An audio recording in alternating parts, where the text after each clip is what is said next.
become possible sooner rather than later. And of course, he's a phenomenal champion and one of the guys that transcends the sport. Whenever they go to the Olympics or anywhere like that, and there are other sportsmen in the same vicinity as Nadal and Federer, they all want to meet these guys, and that's great for our sport. We're so lucky to have two at the top of the game now, and of course the rivalry is one that transcends the sport as well. Whenever they play, it's such a big deal, and everybody sits up and takes notice. So tennis has been exceptionally lucky in the last 10 years or so to have these guys. Yeah, some of his numbers, particularly on clay, are just phenomenal. He's 28-1 in terms of win-loss record at this event. The only defeat coming to Alex Corretja a long time ago, and he's also 65 straight wins on clay in the month of April, so not the time of year to be facing Nadal, is it? Daunting prospect, isn't it? You won't know a great deal about Doidg because you haven't seen a lot of him at the very top of the game. This first meeting between two, and that's because he was ranked outside the top 100 October of last year. So for him to have broken into the top 50, and he will do so on Monday when the new rankings are announced, he's already achieved what was his main goal for 2011. So now he's got to reset those goals because he's had a great start to the season. Cedric Mourier in charge of this one, the Frenchman.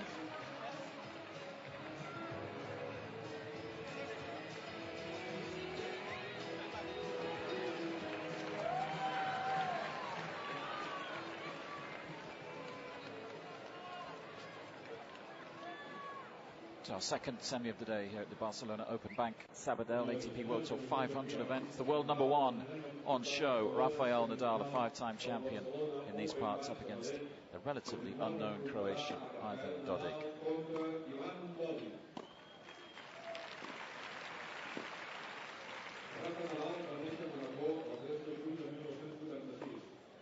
As the world number one and the top seed in Barcelona, Nadal obviously at the top of the draw. Doidg has played some good matches through the draw, Jason, hasn't he? Arrived as an unseeded player, but and I believe with only one ATP World Tour match win on this surface. Here he is in the semis. Yeah, brilliant efforts to beat Vincent Milo, French qualifier in the first round, 2 and 3, and then beat Robin Soderling 2 and 4. And you might think, well, that's a bit of a shock. But he actually played Soderling earlier on in the year in Miami and lost to him 6-4 in the third, but he was a break up in that deciding set. It's a match he should have won, so plays well against Soderling. Then he beat Milos Raonic, who's started to actually play some good ball on the clay. Of course, he is based here in Spain, so perhaps that shouldn't be such a surprise. Raonic was seeded 15 here. Doidg won that one 6-3 in the third, and then of course he beat Lopez yesterday 4 in the third. So he's had some really tough matches this week, and he's done well to play his best tennis when he's needed it most in those deciding sets. Of course, that means that he's probably going to be a little tired coming into this match, which is probably the last thing you need. Yeah, it is against this guy because he's relentless on this surface. We all know that. Still only 24 years of age. That's an incredible statistic to start with, considering what he's achieved. He's the world number one, of course. August 2008, he topped the rankings back there, and he's just about done it all, Jason, hasn't he? All 4 Grand Slams after winning at Flushing Meadows last year. He's got the Olympic gold medal, 44 singles titles. It's his record by the end of his career could be mind-boggling. Certainly could. So we don't know how long he's going to have an appetite for the game or how long his body's going to hold up, but fingers crossed it'll be a fair few years yet, because his body looks in pretty good nick at the moment. It's worth remarking that of the 44 singles titles that he's won, 30 have come on clay, so this is undoubtedly his most effective surface, but he's worked so hard at being almost equally as good on grass and hard courts, and this week he's won his matches comfortably. Beat Geraldo 3-1 in the third round, and Monfils, it was nice to see him back. He's been sidelined for a while, missed Indian Wells and Miami, and he loves being part of the spotlight and enjoyed his time on centre stage, but he was well short of his best and didn't really challenge Nadal in both of those sets that they contested. So Nadal hasn't really been pushed so far this week. He was in Monte Carlo, went to 3 sets with Murray in the semis, but won the tournament pretty comfortably, and I don't expect Doidg will be able to push Nadal too much this afternoon either. Let's have a closer look at the Croatian, 26 years of age, turned pro back in 2004. Currently ranked number 56 in the world ranking, so a gap of 55 places, but significantly, Jason, just one shy of his personal best, so that represents he's playing probably the best tennis of his career right now. Yeah, and he'll break the top 50 on Monday when the new rankings are introduced, and he was ranked outside the top 100 towards the tail end of last year. And a couple of years ago, he was thinking about giving the game up because he was finding it very, very hard to break even on the tour. So it's a really nice story. He's 26 years of age, and he's been rewarded for his perseverance. He's got a good team around him now. His best buddy on the tour is Marin Cilic, and he's a really nice guy as well. So it's nice to have somebody that you can travel with, that you can hang out with, and I'm sure he's given him a lot of advice as well. And he's had some big wins this week. Raonic 3 1/3 and Lopez 4 1/3. Never easy to beat a Spaniard here in Spain. He had a lot of support out on court 1 yesterday. Handled the situation really well at the tail end of that deciding set. And it doesn't matter what happens this afternoon, he'll leave Barcelona with some really fond memories of this particular event. And hopefully we'll see a lot more of him throughout the course of the season. Never played before, these two guys. That's probably a good thing for Doidg, really, isn't it? Most players on the tour go into a match with Nadal with bad memories. At least he goes in with a clean slate. Yeah, that is a bonus, but the downside is you've never actually faced the ferocity of those ground strokes. You don't know how much spin he puts on the ball. You don't know how difficult it is to chase those down. So there's always that seed of doubt in the back of your mind. And I think it's always nice when you have faced Nadal before, at least you do know what to expect. But I know what you mean. No mental scars there. He did play Djokovic earlier this year at the Australian Open, so he's played the best player in the world this year in terms of results, and he played 2 really good sets against him. The first 2 were exceptionally tight, and he won the second set 10-8 in the tiebreak, and then fell away badly in the third and the fourth. So that'll do his confidence the power of good. But of course, it's never easy when you're up against Nadal on clay. It's probably the sternest test, I think, in sport, let alone tennis. Uncle Tony is courtside this afternoon in Rafa's box as usual. Important time of year for all those members of Nadal's team, isn't it? We're still relatively early in the clay season, a lot of tennis ahead of him, and he's talked this week about how important this tournament is in terms of hanging on to that #1 ranking. He's way ahead of Djokovic, but he has so many points, I think around 4,000 points to defend in the next few weeks. Yeah, he got both Masters Series 1000s and then, of course, Grand Slam, so that's 4,000 points right there. And we know Djokovic has had a relatively poor record at the French Open.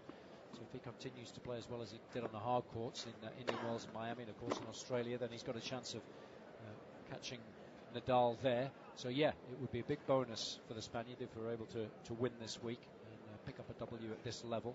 That would add to his points tally, and it would put a bit of pressure on Djokovic going into Belgrade next week.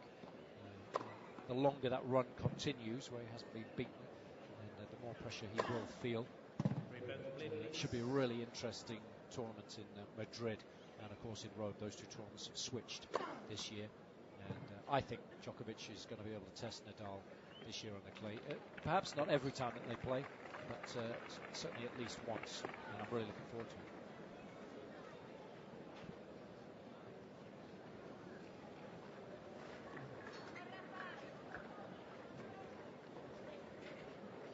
So the world #1, Rafael Nadal, up against Ivan Doidg from Croatia. Both men gunning for a place in Sunday's final here at the Barcelona Open Bank Sabadell. A little overcast, but no sign of any rain. That's the good news today. In fact, the centre court bathed in sunshine for this second semi-final of the day, and there are very few empty seats in the house. 8,000 seats stadium, this one. A big date on the Spanish sporting calendar and on the social calendar too. They've all turned out to see their main man, Rafa. Doidg will be hoping to spoil the party, and it's the Croatian who'll kick us off. Best of 3 tiebreak sets.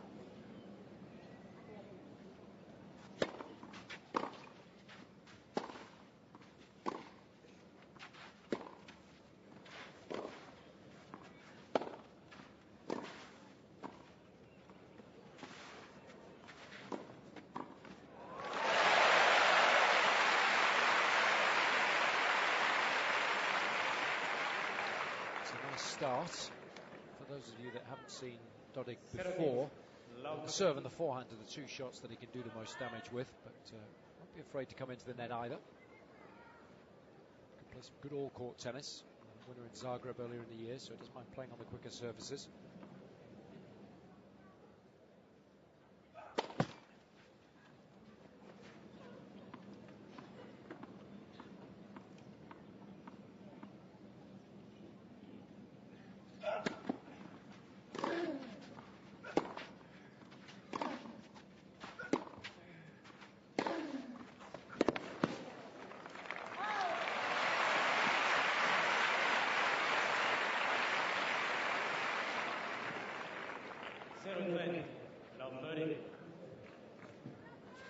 Nadal has wasted very little time here in finding his groove.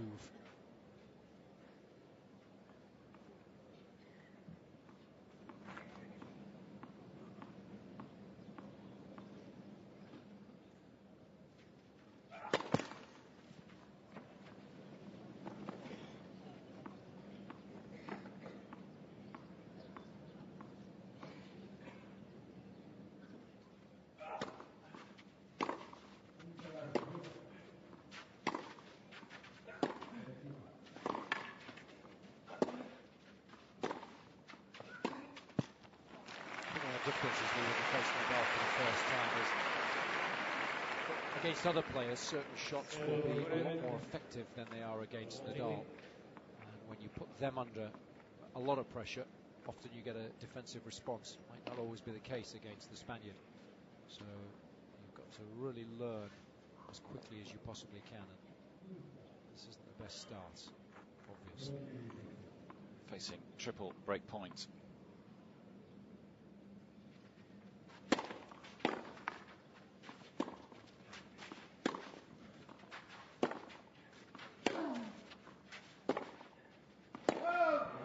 Rafa breaks immediately.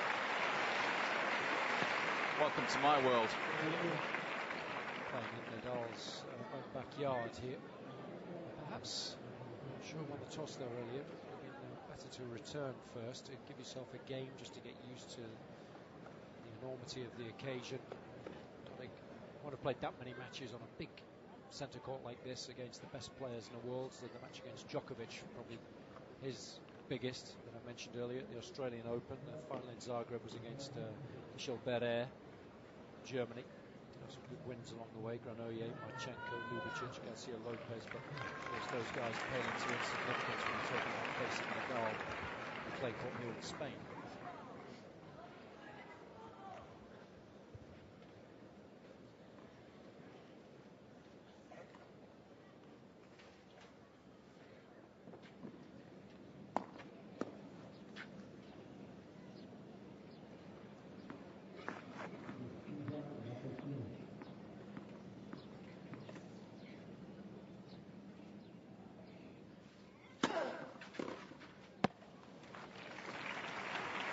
I wonder if there's a little bit of Nadal as well, Jason. He plays intensely throughout matches, but when he's coming up a guy again for the first time, whether in the first couple of days, first couple of games, he makes an extra effort just to impose himself.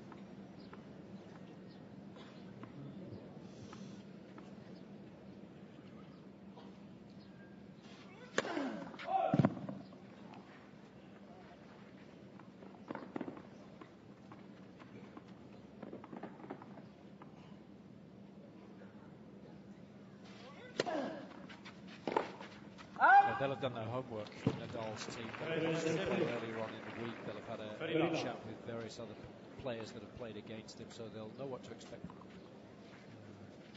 as far as his game plan's concerned. But I think you're right. The first time you play somebody, obviously you want to assert your authority as early as you possibly can. So Nadal looking nice and intense out there this afternoon so far.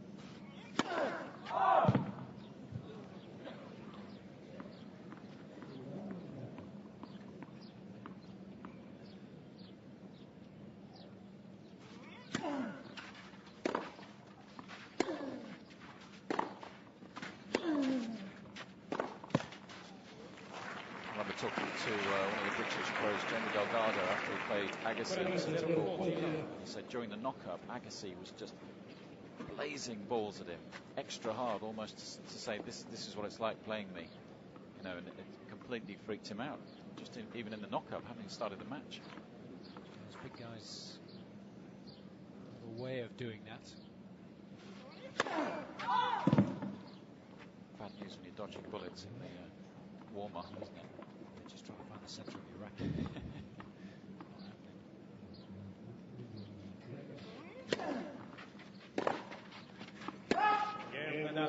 8 in a row for the world number one. What a start. A huge game this one. Already murmuring around this centre court. They'll certainly hope that it's going to be a little more competitive than the first two games have been, because they look to get their money's worth this afternoon. I love watching Nadal play and win. See him out there for at least an hour and a half, I think.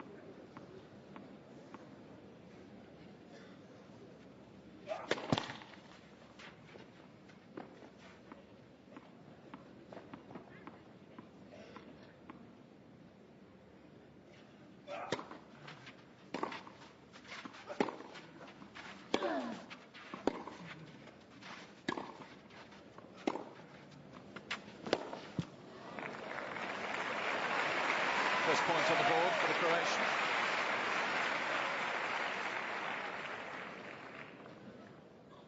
Kansas out of 15.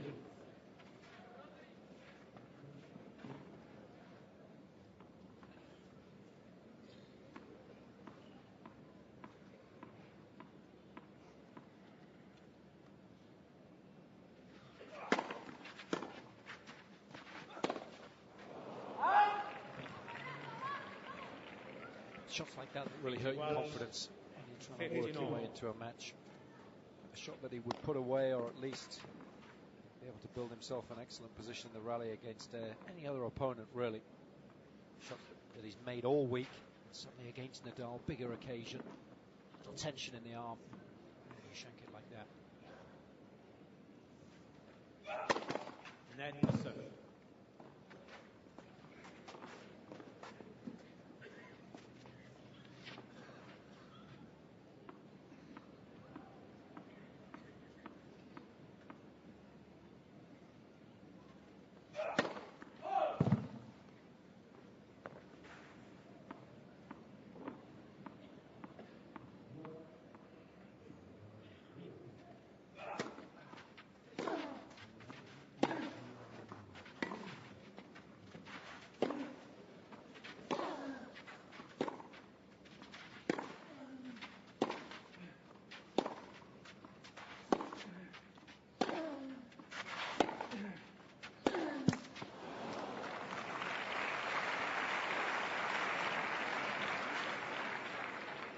He's worked his way up the rankings the hard way, Doidg. It's been a gradual process as well. Finished last season 88 in the rankings. Top 50 next week. Qualified 5 times last year, 3 times at Grand Slam. It's a great effort.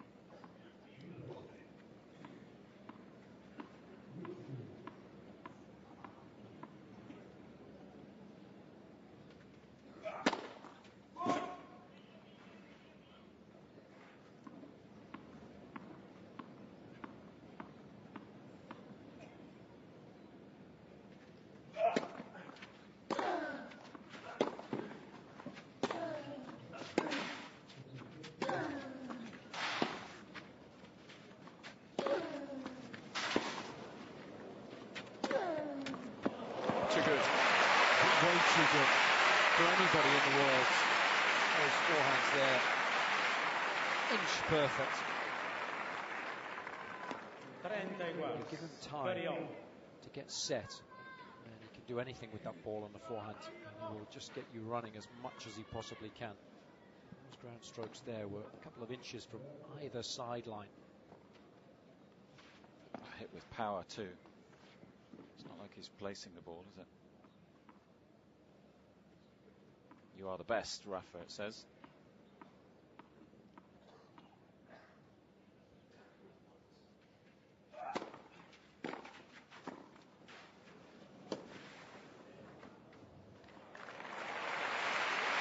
That's a nice change up. He's got to mix things up a little bit against the likes of Nadal. 40-30. Surprise him occasionally.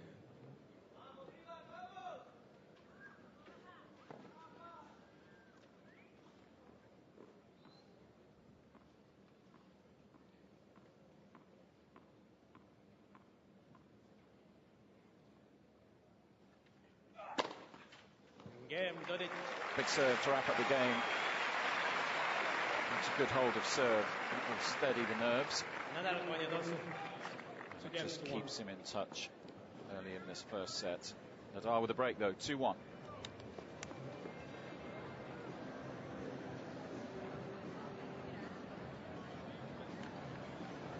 much better game now. It was obviously a little tight initially. It certainly helped just settle those early match nerves. This is all a big learning curve for him. His ascent up the rankings has been rapid in the last few months.